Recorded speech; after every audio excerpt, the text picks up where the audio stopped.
የቀድሞ የኢትዮጵያ ጠቅላይ ሚኒስትር መለስ ዜናዊ ወደ ፖለቲካ ትግሉ ከመግባታቸው በፊት መጠሪያቸው ለገሰ ይባል እንደነበርና መለስ የሚለውንም ስም የወሰዱት ግን በትግል ላይ ሳለ ከተሰዋው የህወሓት አባል እንደሆነ ይነገራል። መለስ ዜናዊ ከአባታቸው ከአቶ ዜናዊ አስረስና ከእናታቸው ከወይዘሮ አለማሽ ገብረ ልዑል ተስፋ ማርያም በትግራይ ውስጥ በአድዋ ከተማ ተወልደዋል። ስመ ጥምቀታቸውም ገብረ ማርያም ይባላል። የትውልድ ዘመናቸውን በተመለከተ አቶ መለስ ግንቦት 1 ቀን 1946 ዓ.ም፣ ግንቦት 1 ቀን 1947 ዓ.ም፣ ግንቦት 1 ቀን 1948 ዓ.ም ተወለዱ የሚሉ የጊዜ አቆጣጠሮች በተለያዩ ጋዜጦችና መጽሔቶች ሰፍረው ይገኛሉ። በ1996 ዓ.ም ታትሞ በወጣው ዘ አፍሪካን ኢኮኖሚስት በተባለው በእንግሊዝኛ እየታተመ የሚወጣው መጽሔት በበኩሉ ሚያዝያ 30 ቀን 1947 ዓ.ም መወለዳቸውን ጽፏል። አቶ መለስ የአንደኛና የመለስተኛ ሁለተኛ ደረጃ ትምህርታቸውን የተከታተሉት ተወልደው ባደጉበት በአድዋ ከተማ በሚገኘው በንግስተ ሳባ ትምህርት ቤት እንደሆነ የተለያዩ መጽሔቶች ጽፈዋል። በህዳር ወር 1996 ዓ.ም ታትሞ በወጣው ኢንፎቴመንት መጽሔት የአቶ መለስን የወጣትነት ጊዜ የትምህርት አቀባበል በተመለከተ አባታቸው አቶ ዜናዊ አስረስ ለቀረበላቸው ጥያቄ መልስ ሲሰጡ ከአንደኛ እስከ 8ኛ ክፍል ድረስ ትምህርቱን የጨረሰው በግማሽ ሴሚስተር ከአንዱ ክፍል ወደ ሌላው እያለፈ በ5 ዓመት ብቻ ነበር። በ1960 ዓ.ም የ8ኛ ክፍል ፈተና ወስዶ በ1961 ዓ.ም ወደ አዲስ አበባ ሄዶ ዊንጌት ትምህርት ቤት ገባና በ1964 ዓ.ም ማትሪክ ተፈተነ። በትምህርቱ ከአራተኛ ክፍል ጀምሮ እስኪ ጨርስ ድረስ አንደኛ ነው ብለው ነበር። በ1964 ዓ.ም የማትሪክ ፈተና እንዳለፉና በሕክምና ትምህርት ተቋም ውስጥ ገብተው እስከ 1966 ዓ.ም ሲማሩ ቆይተው ወደ ትግሉ ዓለም ገቡ። ከዚያም በየደረጃው በመጀመሪያ የህወሓት አባል፣ ቀጥሎም የህወሓት ማዕከላዊ ኮሚቴ አባል፣ ከዚያም የህወሓት ፖሊት ቢሮ አባልና በመጨረሻም የህወሓት ጸሐፊና የኢህአዴግ ሊቀመንበር በመሆን ለረጅም ዓመታት ሰርተዋል። ህወሓት ኢህአዴግን በመምራት ግንቦት 20 ቀን 1983 ዓ.ም በትረ መንግስቱን ከጨበጠ በኋላ እስከ ነሐሴ ወር 1987 ዓ.ም ድረስ የሽግግር መንግስቱ ፕሬዝዳንት በመሆን አገልግሏል። ከዚያም በኋላ በነሐሴ ወር 1987 ዓ.ም በመስከረም ወር 1993 ዓ.ም በግንቦት ወር 1997 ዓ.ም እና በመጨረሻም በ2002 ዓ.ም በተደረጉ ምርጫዎች ፓርላማው በአራት ተከታታይ ምርጫዎች በጠቅላይ ሚኒስትርነት እንዲያገለግሉ መርጧቸዋል። አቶ መለስ ባሳለፏቸው የስልጣን ዘመናት ከጎናቸው የሚቆሙ ጠንካራ አቋም ያላቸው አጋሮች ባያጡም የተቃዋሚዎቻቸው ቁጥርም እጅግ እየበዛ እንደነበር ይታወቃል። ጽንፈኛ አቋም ይዘው የመገንጠል ዓላማ የሚያቀነቅኑ ቡድኖችም ሆኑ አንድነት ወይም ሞት በሚሉ የፖለቲካ ቡድኖች እኩል የነቀፌታ ቅስቀሳ የሚደረግባቸው መሪም ነበሩ።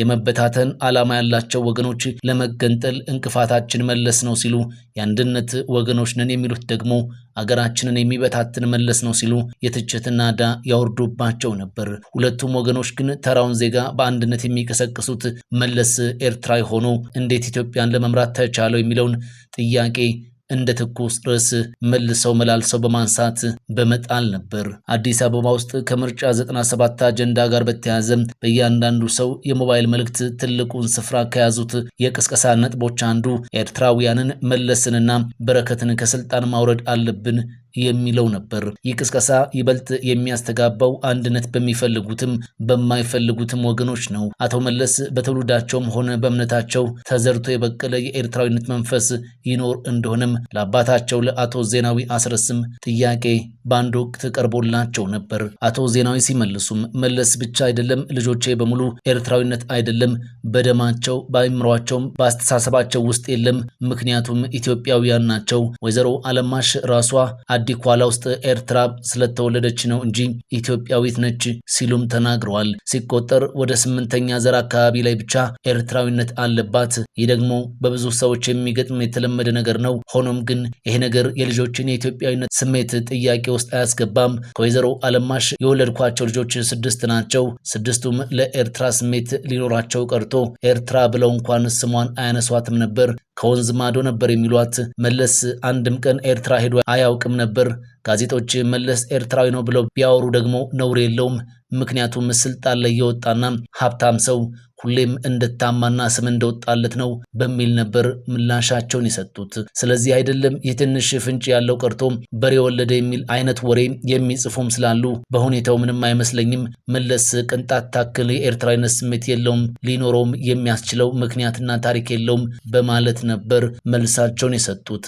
አቶ ዜናዊ ከላይ ከተናገሩት መካከል ስልጣን ላይ የወጣና ሀብታም ሰው ሁሌም ስም እንደወጣለት ነው ሲሉ አጽንኦት የሰጡት ቀደምት ታሪካችንን ዘወር ብለን እንድንፈትሽ የሚጠቁመን ነው። ካለፉት መሪዎቻችን ቀዳማዊ ኃይለ ሥላሴን እንደ ምሳሌ ብናነሳ እንኳ ተመሳሳይ ቅስቀሳ ይደረግባቸው ነበር። ቀዳማዊ ኃይለ ሥላሴን ልዑል መኮንን አልወለዷቸውም። አባታቸው ለዘመቻ በሚንቀሳቀሱ ጊዜ ከውጭ ሀገር ነጋዴ ነው እናትየዋ የወለዷቸው እየተባለም ዘመቻ ተደርጎባቸው ነበር። ወሬው ንጉሠ ነገሥቱን በማጥቃት ላይ ሳይገታ ቀጥለው በትረ መንግስቱን ይወርሳሉ የተባሉትን አልጋ ወራሽ አስፋ ወሰንንም የልጅ ኢያሱ ልጅ እንጂ የቀዳማዊ ኃይለ ሥላሴ ልጅ አይደለም እየተባለ ተቀስቅሶባቸዋል። በሌሎች መሪዎች በልጅ ኢያሱ፣ በንግስት ዘውዲቱ፣ በአጼ ምኒልክና በኋላም በኮሎኔል መንግስቱ ኃይለማርያም ከትውልድ ጋር የተያዙ ተመሳሳይ ቅስቀሳዎች ነበሩ። አቶ መለስ ኤርትራዊ ናቸው የሚለው ቅስቀሳ ከኢትዮጵያ ትውፊታዊ ፖለቲካ ጋር ቁርኝነት ይኑረው ወይም አይኑረው እንደሆነ ይህም የጎዳን ወይም የጠቀመን አካሄድ እንደሆነ መመርመር ያስፈልጋል የሚሉ ወገኖች አሉ።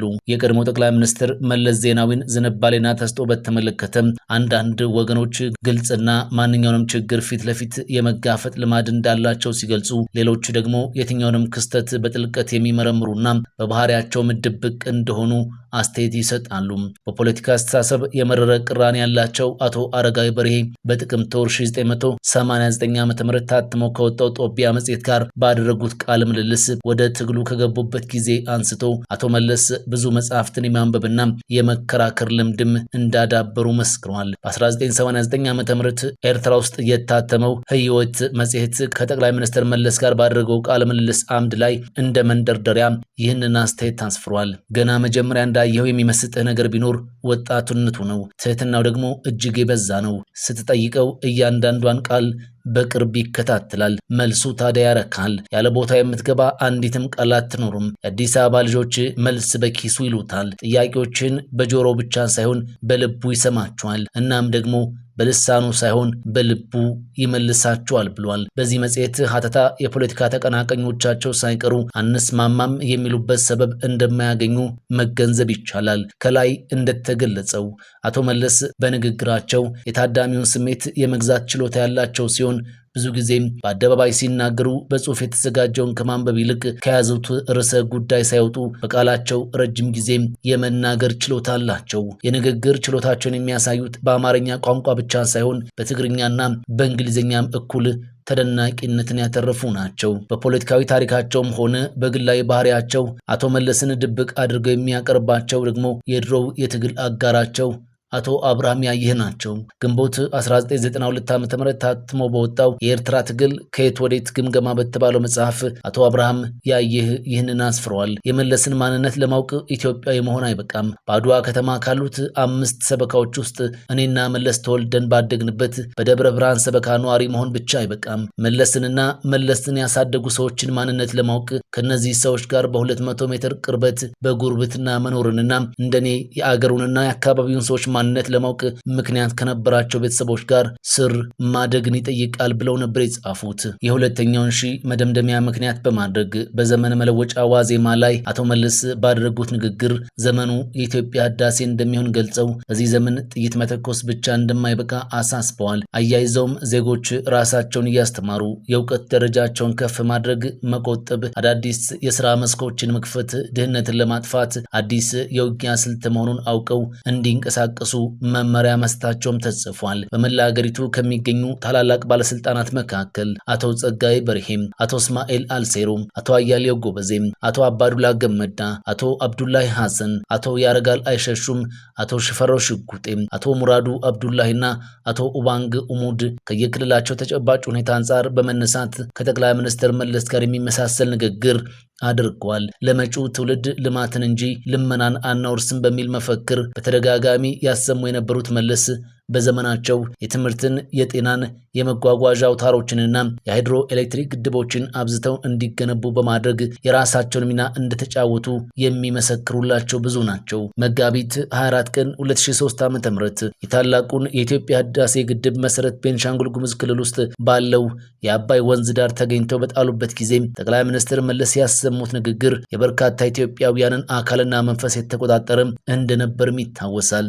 መለስ ኢትዮጵያን በመሩባቸው ዘመናት ብዙ ፈተናዎች ያጋጠሟቸው ሲሆን የኢትዮ ኤርትራ ጦርነት፣ የድርጅታቸው የመሰንጠቅ አደጋና የ1997 ዓ.ም የድህረ ምርጫ ብጥብጦች በአስጨናቂነታቸው ግንባር ቀደሙን ስፍራ እንደሚይዙ ከሰጡት አስተያየት መረዳት ተችሏል። አቶ መለስ በ2004 ዓ.ም ወደ መጨረሻ ወራት ሁኔታቸው ለህዝብ ሳይታወቅ ከአደባባይ ርቀው ቆዩ። በመሃሉ ግን ታመው ሕክምና ላይ መሆናቸው ተነገረ። እስከዚህ ጊዜ ድረስም ሆነ በኋላም የአቶ መለስ ስም በትክክል ምን እንደሆነ ይፋዊና መንግስታዊ መግለጫ አልሰጠም ነበር። በይፋ የተነገረ ነገር ቢኖር በረፍት ማጣት ምክንያት ታመው ሆስፒታል መግባታቸው ብቻ ነው። የደም ካንሰር፣ ስትሮክ፣ የጭንቅላት ቲዩመርና የአንጀት ካንሰር እየተባለ በተለያዩ ወገኖች በሰፊው ቢወራም ከሐኪሞቻቸው ግን የተሰጠ አንዳች ማረጋገጫ አልነበረም። ተባራሪ ወሬዎች በየአቅጣጫው ሲያስተጋቡ ቆይተው ነሐሴ 15 ቀን 2004 ዓ.ም ጠዋት ጠቅላይ ሚኒስትር መለስ በውጭ ሀገር ሕክምና ሲደረግላቸው ቆይተው ማረፋቸው ይፋ ሆነ። በዚያው ዕለት ማታም አስክሬናቸው በቤተሰቦቻቸው ታጅበው አዲስ አበባ ሲገባ የከተማው ሕዝብ በነቂስ ወጥቶ አቀባበል አደረገላቸው። መንግስት አቶ መለስ መሞታቸውን ከተናገረበት ዕለት አንስቶ የብሔራዊ ሐዘን ቀን አወጀ። ከከተማው አልፎ ከመላ ሀገሪቱ የሚመጣው ሕዝብም አስክሬኑ ባረፈበት በመኖሪያ ቤታቸው እየተገኘ ሐዘን እንዲገጽ ሲደረግ ቆይተው ነሐሴ 27 ቀን 2004 ዓ.ም የውጭ ሀገር መሪዎችና መልእክተኞች፣ የሀገር ውስጥ ባለስልጣናት፣ ታዋቂ ሰዎችና ቤተሰቦቻቸው በተገኙበት በመንበረ ጸባዖት ቅድስት ሥላሴ ቤተክርስቲያን ስርዓተ ቀብራቸው ተፈጸመ። በመስቀል አደባባይ በተደረገ የመጨረሻ ስንብት የሀገር ውስጥና የውጭ ሀገር ተወካዮች ተራ በተራ ንግግር አድርጓል። ከኢትዮጵያ ወገን ተተኪው ጠቅላይ ሚኒስትር አቶ ኃይለማርያም ደሳለኝ፣ ወይዘሮ አዜብ መስፍንና የአቶ መለስ የስራና የትግል አጋር የሆኑት አቶ አዲሱ ለገሰ ታሪካዊ ንግግር አድርጓል። ከውጪ ከመጡ እንግዶች መካከል ደግሞ የኬንያው ፕሬዝዳንት ሙዋይ ኪባኪ፣ የደቡብ ሱዳን ፕሬዝዳንት ሳልቫኪር፣ የሱዳኑ ፕሬዝዳንት ኦማር ሐሰን አልበሽር፣ የደቡብ አፍሪካ ፕሬዝዳንት ጃኮብ ዙማ፣ የወቅቱ የአፍሪካ ህብረት ሊቀመንበርና የቤኒን ፕሬዝዳንት ያያ ቦኒ፣ በተባበሩት መንግስታት የአሜሪካ ልዩ መልእክተኛ፣ የአውሮፓ ህብረት መልእክተኛና የተባበሩት መንግስታት ጸሐፊ ንግግሮች ተደምጧል። ያልተጠበቀው የአቶ መለስ ድንገተኛ ሞት መላው ኢትዮጵያውያንን ከትልቅ ሐዘን ውስጥ የከተተ ነበር። ብሔረሰብ፣ ጾታ፣ ዕድሜና ሃይማኖት ሳይለዩ ኢትዮጵያውያን በእጃቸው የጨበጡት ተስፋ ሁሉ እንደ ጉም በኖ እንደጠፋባቸው በመቁጠር ያለማቋረጥ እንባቸውን እየተራጩ ሐዘናቸውን ገለጹ። ሁለቱንም ክስተቶች ጠንቅቀው የሚያውቁ ወገኖች የአቶ መለስ ሐዘን ከቀዳማዊ ኃይለሥላሴ ልጅ ከልዑል መኮንን ኃይለሥላሴ የለቅሶ ስርዓት ጋር ተመሳሳይነት እንደነበረው ሲናገሩ ተደምጧል። ቅኔዎች ተዘርፏል፣ መዝሙሮች ተዘምሯል። የሐዘን እንጉርጉሮች ሁሉንም መገናኛ ብዙሃን አጣበው ከርሟል። የቀድሞው ጠቅላይ ሚኒስትር መለስ ዜናዊ የትዳርና የትግል አጋራቸው ከሆኑት ከቀዳማዊት እመቤት አዜብ መስፍን፣ ስምሃል መለስ፣ ሰናይ መለስና ማርዳ መለስ የተባሉ ሁለት ሴቶችና አንድ ወንድ ልጆችን በጋራ አፍርተዋል።